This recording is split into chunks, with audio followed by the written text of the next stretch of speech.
नमस्कार विद्यार्थी मित्रांनो, एकाग्र अकॅडमीमध्ये तुमचं सहर्ष स्वागत आहे. गट क पूर्व परीक्षेचा पेपर बघू शकता झालेला आहे. बऱ्याच लोकांना पेपर जर फर्स्ट ह्याचा प्रायमा फेसीमध्ये जर आपण बघितलं तर बऱ्याच लोकांनी सांगितलं की पेपर सोपा होता.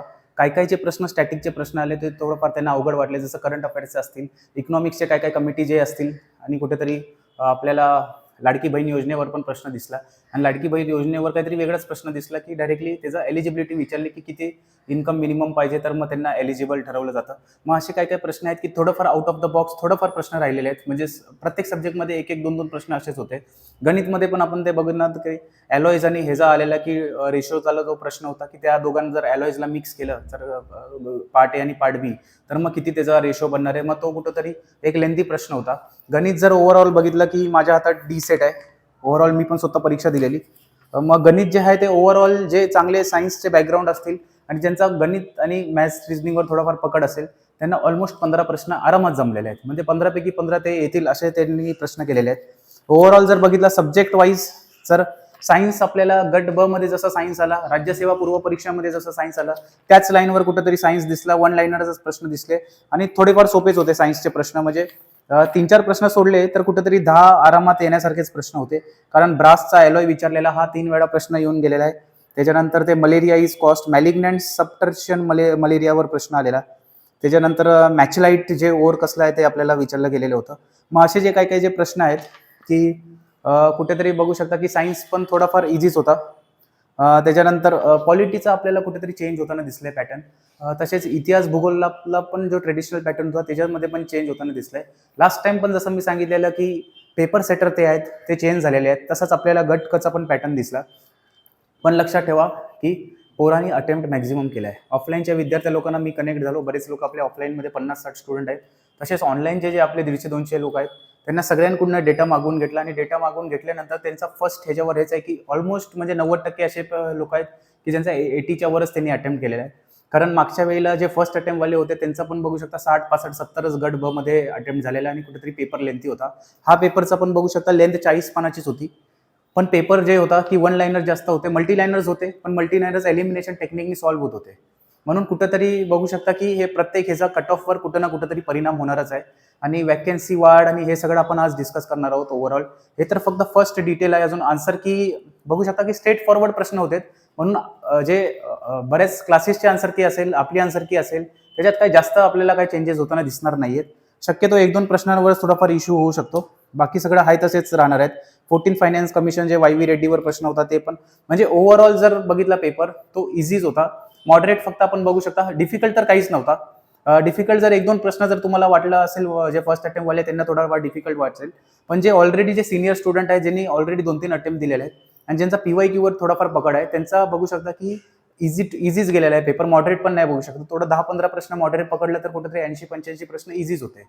म्हणून जर ओव्हरऑल जर आपण रेशो बघितला पेपरचा तर इझीच गेलेला आहे आणि तमाम लोकांना स्कोर पण आहेत. म्हणजे फर्स्ट जे नॉर्मली जे आपले क्लासचे आन्सर की आहेत बऱ्याच वेगवेगळ्या जे प्लॅटफॉर्म्सवर सुरू आहे त्यानुसार त्यांना एक स्कोर येतोय आणि कुठेतरी एक कट ऑफ प्रेडिक्शन. कारण गट ब ची पण बघू शकता अजून आन्सर की रिलीज झालेली नाही. कदाचित याच पुढच्या आठवड्यात येऊन जाईल दोन्ही फील्डची पण आन्सर की.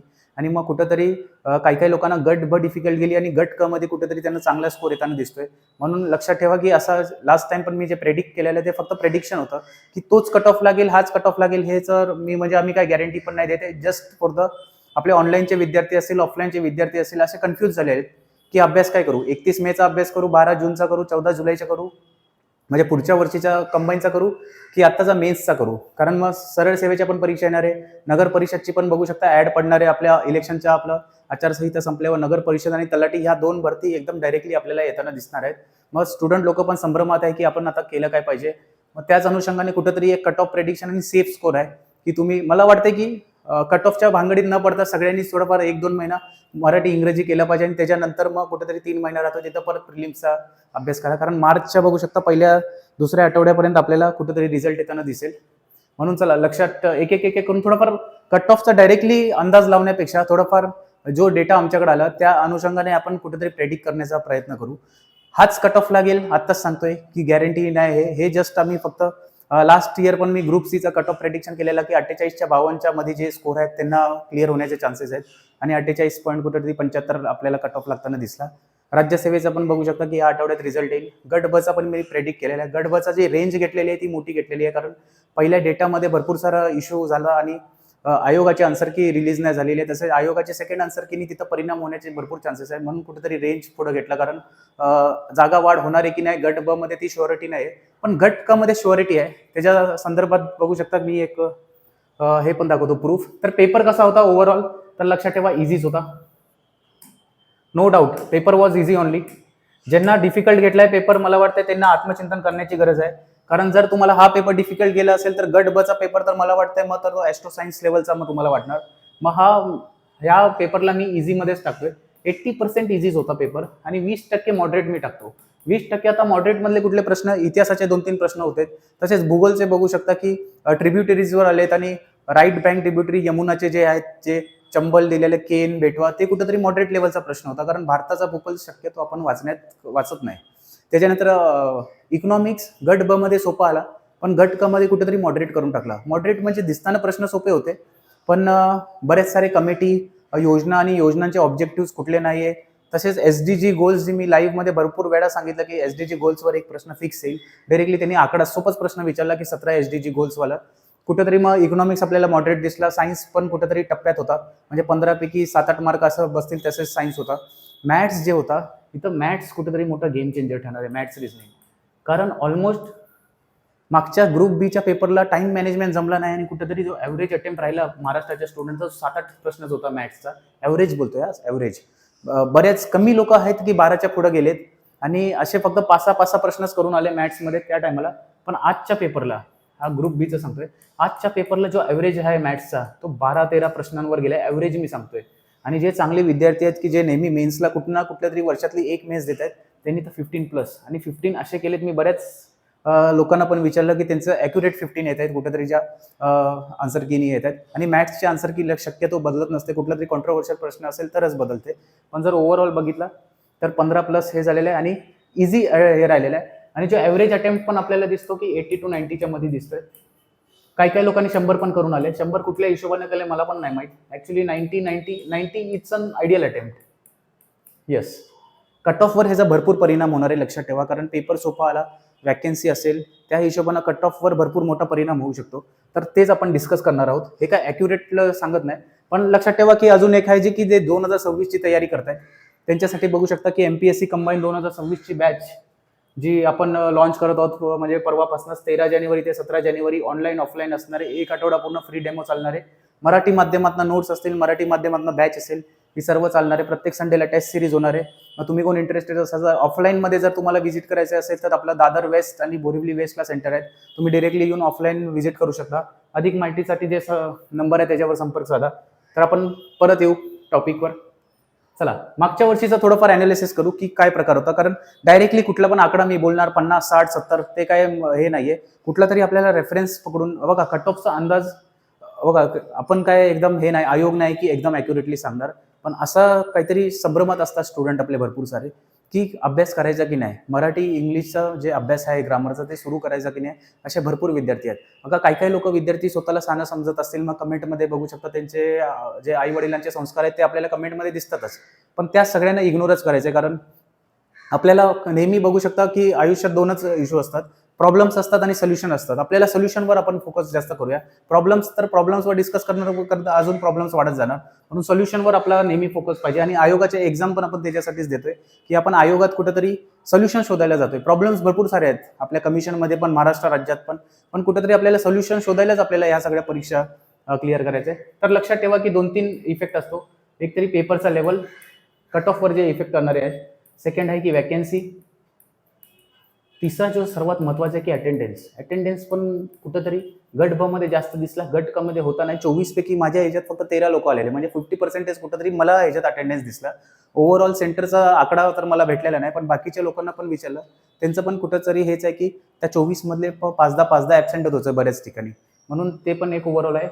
4 आहे की टोटल वॅकन्सी तर झालं आपलं, लेवल ऑफ पेपर जे झालं, आणि त्याच्यानंतर की प्रिव्हियस इयर्सचे कट ऑफचा आणि याचा परिणाम काय असणार आहे ते. तर 2024चा एकदा पाठपुरावा करूया की कसा काय होता आणि किती लोक मेन्सला गेले आणि काय कट ऑफ राहिलेला होता, लेवल ऑफ पेपर काय होता. तर 2024ची जी ॲड होती ती लक्षात ठेवा. 1333. यात पण बोलत होते की 1500-1600 ॲड होणार आहे, पण 1333च त्यांनी अंतिम हे ठेवलं. आणि 1333 मध्ये बघू शकता की ओपन जनरलचा आहे 48.25 लागला, 75 नाही. त्याच्यानंतर ओपन फिमेलचा थोडाफार कमी. त्यातनंतर SCचा बघू शकता सेमच लागला 48.25. आणि बाकीच्या कॅटेगरी ओबीसीचा पण सेम लागला. EWSचा पण कुठेतरी 38, 10 मार्क कमी. हा इम्पॉर्टंट आहे. ज्यांना EWS सर्टिफिकेट ज्यांच्याकडे आहे त्यांच्यासाठी एकदम धमालच होणार आहे, कारण EWS फिमेल पण तुम्ही बघू शकता मागच्या वर्षी 33 एवढा कमी कट ऑफ गेला. OBC female, open female, OBC ओपनचा ऑलमोस्ट सेम लागताना दिसतोय. NTD SCचा पण आपल्याला बघू शकता की ऑलमोस्ट सेमच लागलेला आहे. STचा थोडाफार खाली दिसला. मग EWSलाच फक्त आपल्याला ह्याच्यात बेनिफिट होताना दिसतोय, बाकी सगळे ऑलमोस्ट सेमच राहत आहेत. तर जे 1333 होते त्याच्यातले टोटल किती घेतले आपण थोडंफार एक अंदाज लावूया. वेट, हां इकडंच आहे बघा आकडा. टोटल कॅन्डिडेट जे आहेत ते 26,740 घेतलेले 1333च्या वॅकन्सीला. म्हणजे जर आपण ते हे केलं तर 20 टाइम्स 20 पट मुलं घेतले गेले. आता हे कसे घेतले जातात, पहिले कट ऑफ काढतात कसे, तर लक्षात ठेवा की जर 1333 असेल तर कुठंतरी आयोगाचं एक हे दिसते की 15 पट कुठंतरीच घेतात, म्हणजे 15 × 1333 होतील. जर आपण जे हे केलं तर 18-19 हजारच्या आसपास तो आकडा येतोय. आणि मग तुम्हाला वाटेल की डायरेक्टली 26,000 कसा घेतला, तर 18-19 हजार डायरेक्टली हे 19वा हजारचा जो रँक असेल त्याला डायरेक्टली सिलेक्ट केलं जातं. आणि त्याच्यानंतर मग कॅटेगरी वाईज वॅकन्सीनुसार बघतात की त्या कॅटेगरीतले लोक आले की नाही. म्हणजे समजा 19वा हजारवा जो स्टुडंट आहे जो ओपनचा असेल त्याला 48.25 आहे. आता बघितलं जातं की ओपनच्या ह्याच्यात समजा 4,000 लोक आहेत तर 4,000 लोक आलेत की नाही, SCचे आलेत की नाही, STचे आलेत की नाही, EWSचे आलेत की नाही. मग EWSचे 48.25 मध्ये जेवढे स्टुडंट आले नसतील मग हा कट ऑफ अजून खाली खेचला जातो EWS साठी. आणि मग कुठेतरी अजून 2-3 हजार स्टुडंट ऍड होत जातात. मग 21,000 असा आकडा समजा. नंतर EWSचा 38.75. आता EWS फिमेल ऍड झाला की नाही, मग अजून खाली असं कुठेतरी 26,000 वॅकन्सी, म्हणजे 26,000 लोकांना मेन्सला क्वालिफाय झाले. मेन्समध्ये पण जास्त अटेंडन्स आपल्याला बघायला नाही भेटली, काहीतरी मला वाटतं 19 का 18,000 लोकांनीच मेन्स दिलेली. सेम इफेक्ट इथं होणार आहे, लक्षात ठेवा. या वर्षीची थोडीफार वॅकन्सी बघूया की किती आहे. तर 938 जागांची वॅकन्सी आलेली होती 2025ला बघू शकता. हा पूर्वीचा हे आहे 4 जानेवारीच्या बदली मग पुढं एक आठवडा शिफ्ट झालेली पेपर आहे, बघू शकता. 938 वॅकन्सी आहेत. आणि लक्षात ठेवा आता जागा वाढ होणार आहे का, जागा वाढ होणार आहे की नाही त्याच्याबद्दलचा सर्वात मोठा जे पुरावा आहे की मला पण टेलिग्राममधनंच भेटला की हे बघू शकता 28 नोव्हेंबर 2025चा कुठेतरी RTI होता, जे टेलिग्रामवर सगळीकडेच फिरत आहे. तर ह्यात एक्साईजच्या 130ची बघू शकता की रिक्त जागा आहेत. आणि महाराष्ट्र अराजपत्रित सेवा गट क 2025 साठी किती पदांचे मागणी पत्र पाठवण्यात आले आहे असा RTI मध्ये फाईल केलेला. आणि इथं ह्या कार्यालय पत्र दिनांक 17/11 म्हणजे 17 नोव्हेंबर 2025 अन्वये दुय्यम निरीक्षक राज्य उत्पादन शुल्क या संवर्गासाठी 125 पदांची मागणी पत्र पाठवण्यात आलेले आहे. म्हणजे ऑलरेडी 125 बघू शकता की वॅकन्सी ऑलरेडी गेलेले आहेत. म्हणजे कन्फर्म आहे की हे जागा वाढ होणारच आहे. म्हणजे आता पूर्वीचे जे आपल्या ऍडमध्ये 938 दिसले, 938 मध्ये जर 125 टाकलेत तर आज पण गणित भरपूर लोकांनी केलं असेल. 1063 बरोबर आहे ना, 1063 यस. 1063 कुठेतरी बघू शकता की जागा आपल्याला दिसतील. 1063 जागा म्हणजे एक नॉर्मली एक हे सांगतो की आकडा 1063 वॅकन्सी असेल आणि एक नॉर्मली 15 पट जर घेतील तर लक्षात ठेवा हा आकडा कुठेतरी 15,000 आणि 15,900च्या आसपास जातो. म्हणजे एक 16,000 मी घेतो टेंटेटिव्हली. 16,000 आपल्याला क्वालिफाय होताना दिसतील मेन्सला, म्हणजे फर्स्ट 5 मार्क फेसीच्या अंदाजानुसार वॅकन्सीनुसार. मागच्या वेळी 26,000 लोक झालेले आहे. मागच्या वेळीचा पेपर अवघड होता, मागच्या वेळी अटेंडन्स पण कमी होतं. यावेळीला पण अटेंडन्स काय राहिलेलं आहे, अटेंडन्स एक आपण बघू शकता की फर्स्ट जे आकडे आलेले आहेत 60% अटेंडन्स होता. 60% हजर होते एक्झामला, लक्षात ठेवायचं आहे. बाकी लोक म्हणजे हजर नव्हतेच ऍक्च्युली एक्झामला. मग हा कुठंतरी हे आहे. आणि हा पेपर कसा आला तर गट ब ग्रुप बी 2024चा जो पेपर झालेला त्याच अनुषंगाने आला. तिकडला कट ऑफ 62.5 होता. सेम लेवलचाच आपण पेपर धरायचा आहे की तिकडला 62.5 कट ऑफ लागला 2024च्या म्हणजे गट ब पूर्व परीक्षेला. पण तिकडं वॅकन्सी मला वाटते 480 का 470च्या आसपास होती. आत्ताची वॅकन्सी किती आहे, आत्ताची आहे 1063. पेपर लेवल पण सेम. म्हणजे आणि थोडाफार स्टुडंट लोकांचा अभ्यास पण वाढलाय आणि हे वाढलाय. तर लक्षात ठेवा कट ऑफ तर हमेशा हायर साईडलाच असणार गटकचा. पण कितीपर्यंत जाईल आपल्याला फक्त ती रेंज ठरवायची आणि सेफेस्ट आपल्याला ठरवायचे की 62.5 पर्यंत जाऊ शकतो का कट ऑफ. माझ्या तर फर्स्ट प्राइम ऑफिसच्या अंदाजानुसार तर तितकाच तितका एवढा हाय पण नाही गेला पाहिजे आणि इतका लो पण नाही गेला पाहिजे की डायरेक्ट 55च्या खाली पण येईल. तर कुठेतरी त्याच्याच मध्ये राहण्याचं आहे. मग आपण कुठेतरी एक अंदाज लावण्याचा प्रयत्न करू. त्या पहिले जर तुम्हाला राज्यसेवेची जर बॅच पाहिजे असेल तर बघू शकता की ऑनलाईन ऑफलाईन सेम आहे की 13 तारखेपासून 17 तारखेपर्यंत सुरू होणार आहे. फ्री डेमो लेक्चर्स आहेत. तुम्ही बघू शकता मराठी माध्यममधनं सगळं होणार आहे. डिस्क्रिप्टिव्ह आन्सर रायटिंग असेल मराठी माध्यमातून होणार. अधिक माहितीसाठी तुम्ही डायरेक्टली बघू शकता की संपर्क साधू शकता. ऑफलाईन ऑनलाईन दोन्ही आहे. तर आपण बघू शकता सेफ स्कोर. आता सेफ स्कोर हा प्रकार काय आहे पहिले समजून घ्या. कारण कमेंटमध्ये लोक भरपूर सारे हे करतात की इतका काय लागेल काय सेफ स्कोर. कारण महाराष्ट्राचे अर्धे लोकांचं जे मेंदू आहे ते गुडघ्यातच आहे. कारण सेफ स्कोर आणि प्रेडिक्टेड कट ऑफचा त्यांना लोक डिफरन्सच नाही समजत. सेफ स्कोर म्हणजे असा स्कोर की तुम्हाला जेवढा असेल तर तुम्हाला कट ऑफ बिट ऑफची बघायची गरज नाही. डिरेक्टली तुम्हाला अभ्यास करायला सुरू करायचा आहे. अभ्यास करायला सुरू करायचं म्हणजे त्याच्या पुढे कट ऑफ जाणारच नाही. त्याच्या खालीच कट ऑफ राहणार आहे. That is safe score. Safe score means तुम्हाला कट ऑफचा व्हिडिओज बघायचा नाही. डिरेक्टली तुमचा तर तेवढा फर्स्ट किनी आन्सर असेल तर डिरेक्टली तुम्ही अभ्यासाला सुरू करायचं आहे. म्हणजे आमच्या अंदाजानुसार जो कट ऑफचा जे सेफ स्कोर आहे की जे फर्स्ट प्रायमरी आहे तर ओपन जनरल बघू शकता 60+. सेफ स्कोर सांगतोय कट ऑफ नाही. Open general 50+ is a safe score. म्हणजे ज्यांना 60च्या वर आहे 60, 60.5, 62, 63, 70 पण आहेत. कारण आजच्या पेपरला बरेच लोकांना 65, 70च्या आसपास पण स्कोर गेलेला आहे. जे सिनियर आहेत ऑलरेडी पोस्ट होल्डर आहेत, जे ऑलरेडी क्लर्क आहेत त्यांनी पण परीक्षा दिलेली आहेत, ऑलरेडी सर्व्हिसमध्ये आहेत. त्यांचं जर फर्स्ट जे हे बघितलं तर त्यांना कुठेतरी 65, 70 येताना दिसत आहेत. आमच्याच आपल्या क्लासमधले आपले 3-4 स्टुडंट आहेत की ज्यांना 70च्या आसपास स्कोर येतोय 68, 69. पण ओपन जनरलचा बघू शकता 60+ सेफ स्कोर राहील. सेफ स्कोर राहील म्हणजे तुम्ही डायरेक्टली म्हणजे फिलहालच्या म्हणजे तत्काल जे फर्स्ट प्रायमा फेसीचा पूर्ण डिटेल्स आहेत त्यानुसार तुम्ही मेन्सचा अभ्यास सुरू केला पाहिजे. लक्षात ठेवा रिझल्ट मार्चमध्ये लागणारच आहे. मग 2 महिना कुठेतरी टाइमपास करण्यापेक्षा इंग्रजी मराठी तुम्ही कव्हर करून घ्या. 2 महिन्यात आपलं होऊन जातो. आणि फिमेलसाठी तेच बघू शकता सेफ स्कोर मी बोलेल की 56+. 56+ कुठेतरी सेफ स्कोर मी बोलतोय. कारण कट ऑफ नाही पण 56 या ±2 पण पकडा. 56च पकडा. फिमेलचं तर कमीच लागेल कारण वॅकन्सीच्या नुसार बघू शकता की कट ऑफ खाली येण्याचा भरपूर चान्स आहे फिमेल लोकांना. ओपन जनरलला तर आपल्याला 60+च राहावं लागेल. कदाचित मी सांगतोय की 60च्या आसपास पण कट ऑफ लागू शकतो. कारण गट बचा पण अंदाज असाच होता. पण गट बला वॅकन्सी कमी होती. इथं कुठेतरी 1000 वॅकन्सीच्या वर आहे आणि 1000 वॅकन्सी असल्यामुळं फर्स्ट ह्याला 16,000 लोक घेणार आहेत. जेव्हा गट ब चा 62.5 कट ऑफ लागलेला तेव्हा कुठेतरी 8,000च्या आसपास का 6,700 का 8,000च होते मला वाटते. 8,000 लोक मेन्सला गेलेले. म्हणून ह्याच्यापेक्षा डबल जाणार आहेत. म्हणून 60+ आणि सेम लेवलचा पेपर होता. म्हणून 60+ इज द सेफ स्कोर. डोळे बंद करून 60+ वाल्यांनी अभ्यास सुरू करायचा आहे. आता एक आपण थोडाफार कट ऑफचा अंदाज घेऊ की काय लागेल आणि बरेच लोक ह्याच्यासाठीच थांबले की नॉर्मली कट ऑफ कितीच राहील.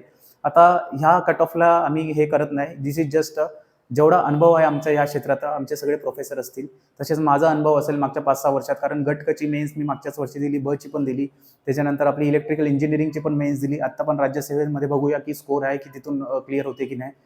Let see. पण त्याच अनुसार जे किती पण जे आपले कट ऑफ आहेत तर कट ऑफचं लक्षात ठेवा की ओपन जनरल आणि ओबीसी सेमच लागेल आणि ओपन फिमेल आणि ओबीसी पण सेमच लागेल. कुठंतरी ईडब्ल्यूएस, SC, ST, ईडब्ल्यूएस तर अजून खालीच राहण्याचं हे राहील. पण ओपन जनरलचा एक मी बोलू तर 54+±2 हे बघू शकता की सध्याच्या फेसला असंच दिसतंय. कारण आता काही लोक बोलतील की 60च्या खालीच येणार नाही, काही लोक बोलतील की 50च्या खालीच लागेल, एवढा लागणार नाही. तर लक्षात ठेवा की मागच्या वर्षी वॅकन्सी 1300च्या आसपास होती, 1333. या वर्षी वॅकन्सी 1063 आहे. मागच्या वर्षीचा पेपर अवघड होता, 48 लागला. या वर्षीचा पेपर सोपा आहे. आणि त्याच्यानंतर गट बचा जर आपण 480 जागेचा आपण बघितला तर तो पेपर सोपा होता, वॅकन्सी कमी होती आणि कट ऑफ कुठेतरी हाय गेला. म्हणजे 62.5 लागला. आता आपल्याला इकडे काय वॅकन्सी जास्त आहे, पेपर पण सोपा होता, मग कट ऑफ कुठेतरी मिड रेंजला राहण्याची शक्यता आहे. म्हणजे 48 आणि 62च्या मध्ये. मग 48 आणि 62च्या मध्ये तर किती असेल तर कुठेतरी 54+±2 जो आमचा प्राथमिक अंदाज आहे. आता हाच कट ऑफ लागेल काय ह्याच्यावरच विश्वास ठेवायचा काय ते मी तुमच्या डिस्क्लेमरवर ठेवतो. जर विश्वास असेल तर हे करा, नाहीतर मग तुम्ही डायरेक्टली व्हिडिओ पण स्किप करू शकता. काय असं आमचं हे नाहीये. बट आमचे जे ऑफलाईन वाले ऑनलाईन वाले स्टुडंट आहेत त्यांच्यासाठी जर तुम्ही या रेंजमध्ये असणार तर कन्फर्म तुमचं होऊन जाते. म्हणजे तेच 54+±2 म्हणजे तेच झालं की 52 पासून 56चा जो रेंज आहे 52 ते 56 हे सगळे कॅटेगरी तुम्ही डायरेक्टली पास होणार, काही टेन्शन घ्यायची नाही. 60+ ज्यांचा स्कोर असेल 60+ आणि फिमेल 56+ डिरेक्टली तुम्ही तर डायरेक्टली मला वाटतं उद्यापासूनच डायरेक्ट मोरा वाळंबे ओपन करा आणि मराठी ग्रामर सुरू करायचं आहे. कारण असं पण तलाठीची भरती आहे, नगर परिषदची भरती आहे, सरळ सेवेच्या भरपूर साऱ्या रिक्रुटमेंट आहेत. मग त्याच्यात पण तुमचा इनडायरेक्टली 2 महिन्यात सरळ सेवेचा अभ्यासच होतोय. अशा प्रकारे तुम्ही डायरेक्टली हे करायचं आहे, अभ्यास सुरू करायचा आहे. येस. आणि आता बघू शकता ओपन फिमेलला अजून थोडंफार 3-4 मार्क खाली गेले तर 52 ± 2 घेतोय, कारण जास्त पण खाली जाण्याचं मला नाही वाटत चान्सेस आहे. पण 52 ± 2 म्हणजे ते 50 ते 54. येस. हा म्हणजे प्राथमिक अंदाज आहे, हाच कट ऑफ आहे, विश्वास ठेवायचा नाहीये. आणि काही काही लोक पण कमेंटमध्ये आपले संस्कार दाखवतील, कारण मागचे पण मी कमेंट वाचतो तर मलाच वाईट वाटतं की म्हणजे जे लोक ज्यांनी काय आयडियाच नाही की कट ऑफ कसं काढतात. पहिल्या वेळा तर मी बोलतोय महाराष्ट्रातली 90% लोकांना माहितच नाही की कट ऑफ काढतात कसं.